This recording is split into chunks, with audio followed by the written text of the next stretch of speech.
Bueno, pues ya se lo adelantaba yo en nuestro último resumen, el más reciente, y me da un enorme gusto que haya sido liberado Williams Dávila, dirigente opositor venezolano, y además poder conversar con él y retomar una serie de conversaciones que hemos tenido a lo largo de los años. Williams, un gusto escucharte de nuevo y mandarte desde México un abrazo muy fuerte. Muchas gracias, Pascal, y de verdad que para mí es un gran placer, un gran gusto volver a conectarte, a hablar en tu programa, porque como tú dijiste, bastantes años hemos estado en contacto, tanto presencial como por vía telefónica, en los momentos difíciles que hemos vivido aquí en Venezuela. A mí me dieron el sobreseimiento de la causa hace, antier, después de pasar 560 días entre la cárcel, la clínica y la libertad condicional. Así pues de que es muy importante tener esta oportunidad para poder explicar a tu audiencia en México la situación que estamos viviendo en Venezuela y lo que viví particularmente. Williams, además agradecer por tu conducto a tu hijo, a tu familia, con la que pudimos platicar al aire aquí, que nos dieron información sobre tu estado de salud, sobre la condición legal en la que estabas, y así pudimos mantenernos al tanto de tu situación. Pero bueno, un enorme gusto que estés libre. Y bueno, pues un reconocimiento de parte del programa a tu congruencia siempre en tu actividad política. Pues cuéntanos, Williams, cuéntanos, vamos a hacer memoria de lo que sucedió en 2024, hace 560 días. Bueno, mira, el 8 de agosto yo fui capturado violentamente después que salí de una vigilia religiosa en solidaridad con los presos políticos que estaban incrementándose a propósito de las elecciones del 28 de julio, que había ganado Edmundo González. Nosotros estuvimos apoyando la actividad de María Corina Machado, en lo particular estuve con ella, y apoyamos obviamente la candidatura de Edmundo González. Se ganaron las elecciones, fue desconocido esa victoria y hubo una serie de reacciones populares de protesta exigiendo las actas, que las publicara el CNE, que se negaba en publicarlas. Nosotros las teníamos, ellos no quisieron publicarlas porque sabían perfectamente bien que habían perdido las elecciones.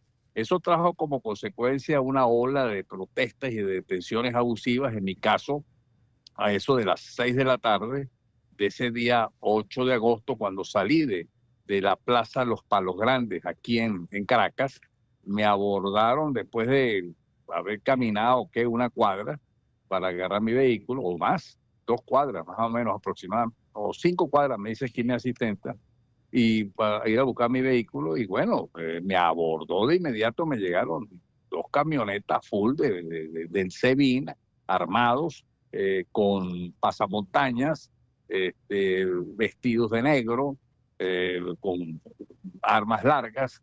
Y bueno, me abordaron, me agarraron por el cuello, me tiraron al piso.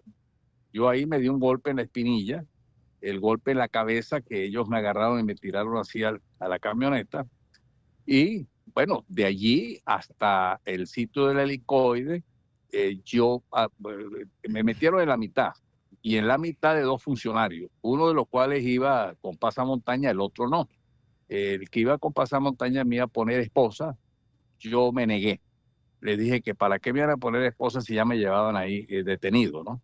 Entonces el que iba al lado mío, a la izquierda, le dijo al funcionario que dejara eso así, ¿no? Entonces, bueno, arrancaron a toda velocidad. Les dije que si me iban a matar, que yo les pedía que me dieran un minuto para hacer mis oraciones. Ustedes me dijeron que eso era mentira, que eso no iba a pasar, que eso eran cuentos de nosotros en la oposición. Bueno, siguieron corriendo hasta llegar al helicoide. Ahí, cuando me desmonté, les dije, bueno, mira, insisto en que ustedes a lo mejor me van a aquí torturar. Yo quiero hacer mis oraciones, porque eso es lo que ha pasado con Freddy Superlano, que dicen que lo mataron, con el concejal Albán, que lo mataron. Eso es mentira, me decían ellos. Superlano lo vas a ver aquí en el helicoide jugando dominó. Y el otro se tiró, él mismo se lanzó. Bueno, llegamos al salón ahí del helicoide. Ahí pues me interrogaron en un cuarto todo el día. Yo dormí esa noche en el piso, me pasaban las ratas por encima de la cabeza. Y al otro día, 9 de agosto, como a eso de las 6 de la tarde, me hicieron una audiencia de presentación. Cuando llegué a la audiencia de presentación, pues ya existía allí un defensor, estaban los fiscales, etcétera, y de inmediato, bueno, me inculparon, me imputaron, mejor dicho, delitos que yo no había cometido. Por ejemplo, que yo había publicado en X una serie de mensajes que incitaban a la rebelión, que incitaban al odio, que demostraban que yo tenía una asociación para delinquir, que yo estaba ahí escribiendo cosas para que se mataran policías, se quemaran patrullas, se quemaran centros policiales, pura mentira. Les dije, bueno, eso es mentira lo que ustedes están diciendo aquí, porque yo no he hecho nada de eso. Entonces el juez, de una vez que tomó la palabra, entonces dijo, bueno, decisión, detención preventiva privativa de libertad, con sede en la máxima que es el Helicoide. Y para adentro me metieron para la celda, esposado, con un mono azul. Ahí me encontré precisamente a Superlano, que había dicho yo, porque era lo que se corría en ese momento, que lo habían matado. Porque Pero él estaba estaba allí. desaparecido, ¿no? Porque Sí, su familia no lo veía. es que, Pascal, es que Sí. el tema de nosotros, cuando uno cae preso, uno entra en una etapa de desaparición. Ujú. Por eso es que el grupo de desapariciones forzadas del Consejo de los Derechos Humanos de la ONU sacó una resolución a mi favor y a favor de otros presos, en donde nos consideraban que Sí. habíamos sido víctimas de desaparición forzada, porque es que los familiares no saben. Yo caigo preso, yo no tengo derecho a nada, no tengo abogado, no tengo absolutamente nada. Yo llego sin ropa, yo llego sin muda, sin nada al helicoide. Ningún familiar accede, excepto el hijo mío y los demás que agarraron los medios, que habló contigo Sí. en el programa y le dieron ruido a la cosa, pues, porque Williams, definitivamente... déjame hacer una pausa aquí porque tengo que hacer un corte comercial obligado y regresamos para seguir escuchando tu crónica, si eres tan amable. Volvemos en 2 minutos. Le agradezco mucho a Williams Dávila que me haya esperado en la línea para seguir esta conversación. Williams, antes de seguir escuchando la crónica de cómo fuiste detenido, llevado al helicoide, una de las peores cárceles del mundo, sin duda, pues déjame preguntarte sobre lo que parece una ironía, que ahora tú estás libre, gracias a Dios, y pues quien encabezaba el régimen opresor que te encarceló, ahora está preso en Estados Unidos, Nicolás Maduro. Bueno, mira, fíjate como tú lo dices, que es una situación de verdad para resaltar, porque Maduro ha tenido la oportunidad de visibilizar públicamente su caso, de visualizarlo. Sí. Ha tenido la posibilidad de tener acceso a abogados, de tener incluso ahorita con las relaciones que hay entre Venezuela y el gobierno de Trump, la posibilidad de que el consulado o la embajada lo visite o esté pendiente de él. Pero es que nosotros no. Yo no tuve nunca acceso a abogado. Ninguno de nosotros. Hasta hace 2 días tampoco tuve yo acceso a abogado. Nosotros estuvimos totalmente desaparecidos. Nosotros no recibíamos absolutamente nada, ninguna información, los familiares recibían nada, en absoluto. Entonces, son las dos diferencias cuando hay algún régimen, un gobierno que respeta la dignidad, que hay Estado de Derecho, que hay leyes, como en el caso de él, están respetando él su situación y su esposa, pero a nosotros no. A nosotros nos agarran y nos meten ahí en un calabozo y olvídate del mundo. Yo me enfermé, a mí me Lo dio supimos. septicemia, me dio prostatitis, me dio celulitis. Y si no es porque efectivamente Dios es muy grande, bueno, me mandaron de emergencia a la clínica, si no yo me les muero, como ha pasado en otros casos, que han muerto. El exgobernador de Nueva Esparta, por los compañeros presos que he estado hablando ahorita en estos días y que lo vieron, bueno, el tipo se enferma y se enferma, le da una infección cardiovascular y se muere. Dime, relátame un día cualquiera en el helicoide. Bueno, mira, el día comienza como todos los presos. Hay una costumbre a la que, perdóname, yo no me pude acostumbrar, pues, porque tú llegas, yo llegué ese día como a eso de las 9 de la noche, 10 de la noche a la celda. La abrieron, bueno, uno entra y como en las películas, ¿no? Uno oye los ruidos de las rejas que se cierran, los custodios y las cosas, ¿no? Me metí a la celda mía y obviamente las literas son muy débiles y entonces yo iba a subirme una litera para dormirme y se me vino hacia atrás. Menos mal que Superlano y dos más que estaban en la celda me atajaron por la espalda, si no yo me desnuco, me muero. Entonces yo dormí en el piso con un colchón. Bueno, ahí duerme uno, yo dormí allí. El baño está incorporado en la misma pieza. Los demás presos que estaban al lado, pues se dieron cuenta que yo había llegado, los saludos de reja a reja, de celda a celda.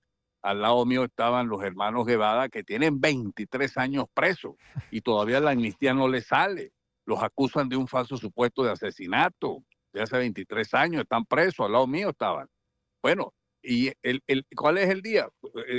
Generalmente el preso hace las noches, uno se duerme tarde y se para tarde. ¿Por qué? Porque es el tiempo que uno quiere que se consuma como para olvidarse. ¿Qué quiero decir con esto? Que tú llegas, entonces a las 3, 4 de la mañana estás jugando carta o estás jugando dominó. Te paras tarde, ¿verdad? Entonces ya se te combina como el día es noche, el noche es día. Es una manera de tú ir cuando tienes compañeros de celda, pero en el caso, por ejemplo, cuando yo estuve en la clínica estaba solo, tenía 3 funcionarios adentro. Ujú. ¿Con quién hablaba yo? Entonces, la noche y el día, pues ahí pasa rápido. Uno puede tener ahí, vamos a decirte, la comida que le dan. Hay un patio donde tú sales y haces una caminata de media hora. De resto, eso está lleno de micrófonos, de cámaras de video, en el baño, en todas partes. O sea, cualquier movimiento que tú hagas que para ellos les vea que sea sospechoso porque tengas un papel, porque vas escrito, en la madrugada hacen una requisa y te levantan el colchón y agarran todo lo que encuentren allí. O sea, te tienen vigilado, totalmente vigilado. Ujú.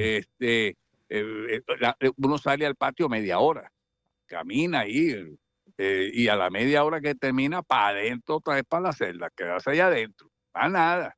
Y los custodios que llegan a ver cómo estás tú desde afuera. En el caso mío particular, yo les decía que me dejaran entreabierta la puerta, porque la puerta de mi celda tenía una puerta, después venía una reja, y Sí. estaba en un pasillo que estaba lleno de rejas. Entonces yo les decía que me abrieran un poquito la puerta porque yo me asfixiaba, porque yo tenía apenas, hacía 4 meses, que me habían hecho una operación de cambio de válvula aórtica. Entonces yo me sentía se me iba el aire. Entonces accedieron, me abrieron un poquito la puerta y entonces me sentaba allí, ahí dormía un poquito para respirar, eh, pendiente. Entonces las medicinas no las puedes tener tú, ellos te las dan. Sí. Entonces tú tienes que estar pendiente de la hora que te den la medicina. Si se escapa la hora, entonces es un problema ya para Claro. ti. Eh, Estás preso, pues. Tú no tienes más nada sino las rejas y las Williams, camas. a reserva de retomar nuestras conversaciones y hablar de la situación política en Venezuela, que me interesa mucho, te voy a preguntar por último en esta entrevista si quebraron tu voluntad de luchar. Jamás, Pascal. Primero porque yo soy un tipo muy creyente. Creyente. A mí Dios nunca me desfavoreció, nunca me abandonó, jamás. Yo estuve pendiente, espiritualmente no me dejé vencer, sino antes por el contrario me recreaba de mis actividades políticas pensando de las cosas que había hecho, de lo que había que hacer. No quebraron mi voluntad. Y así vi yo a muchos compañeros que tampoco les quebraron su voluntad. Nosotros nos mantuvimos erguidos, con mucha dignidad.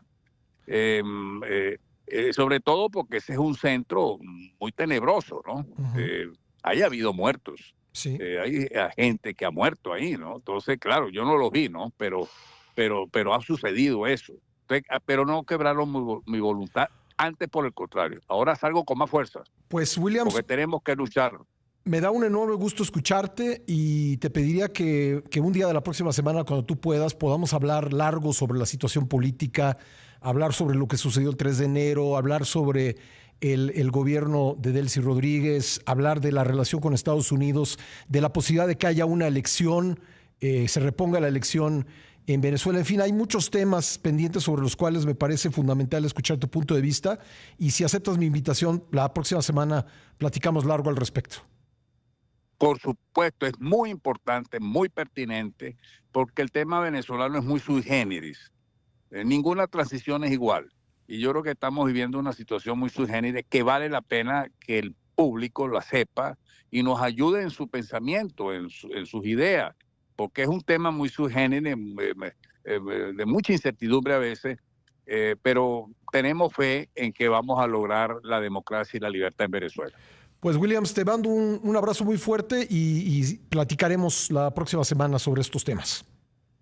Gracias, Pascal, y siempre a la orden. Gracias. Williams Dávila, dirigente opositor venezolano, ha sido miembro de la Asamblea Nacional de su país y como usted escuchó, pues acaba de ser liberado. Era preso político en su país durante 560 días.